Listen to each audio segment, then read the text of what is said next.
Meeting করে। গত 1 বছর করছেন কি? তখন রাত 12টা পর্যন্ত মিটিং করেন নাই কেন? একটা খসড়া যা আমাদেরকে সনদ দেয়া হইল, চ্যাট জিপিটিরে জিজ্ঞেস করছি একটা কেমন খসড়া দেয়া যায়।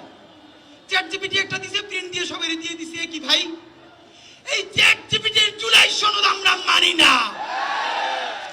আপনারা জানেন, আমাদেরকে অনেকে জানতে চাচ্ছেন আগামী 3 তারিখ যে কফিন মার্চের ঘোষণা করেছি আমরা, তা হবে কিনা।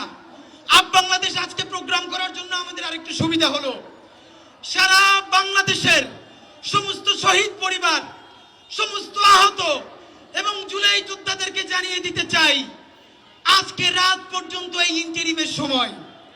আপনারা আজকে রাতের মধ্যে ব্রিফ করবেন ঠিক কতক্ষণের মধ্যে কয় তারিখ জুলাইয়ের ঘোষণাপত্র সাংবিধানিক স্বীকৃতি সহ জারি করবেন। তারপরে বলবেন আগামী কয় তারিখের মধ্যে জুলাই সনদ সকল রাজনৈতিক দল স্বাক্ষর করবে। যদি এই চিন্তা করে থাকেন, কবে দিব জানি।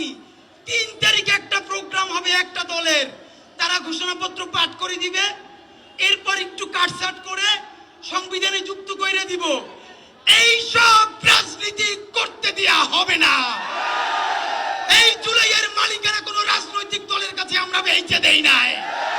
এই জুলাইয়ের মালিকানা একমাত্র প্রত্যেকটা শহীদ পরিবারের, আহত অন্ধ বঙ্গু ভাই বোনের। এই জুলাইয়ের কোনো একক মাস্টার মাইন্ড থাকা চলবে না।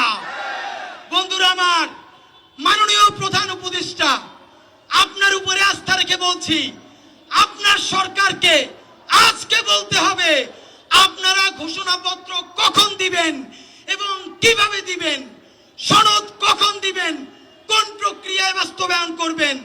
যদি রাত 12টার মধ্যে কোনো ক্লারিফিকেশন না দেন, আজকে 1 তারিখ, আগামী 3 তারিখ এই জাদুঘরের সামনে থেকে দুপুর 12টায় আমরা প্রত্যেক উপদেষ্টার জন্য একটা করে কফিন নিয়ে জুলাইয়ের শহীদ পরিবার, যোদ্ধারা সচিবালয় অবরোধ করব। যতক্ষণ না পর্যন্ত রাষ্ট্রীয় স্বীকৃতি দিয়ে ঘোষণাপত্র দেয়া হবে, জুলাই সনদ দেয়া হবে, ততক্ষণ পর্যন্ত সচিবালয় অবরুদ্ধ থাকবে। সুতরাং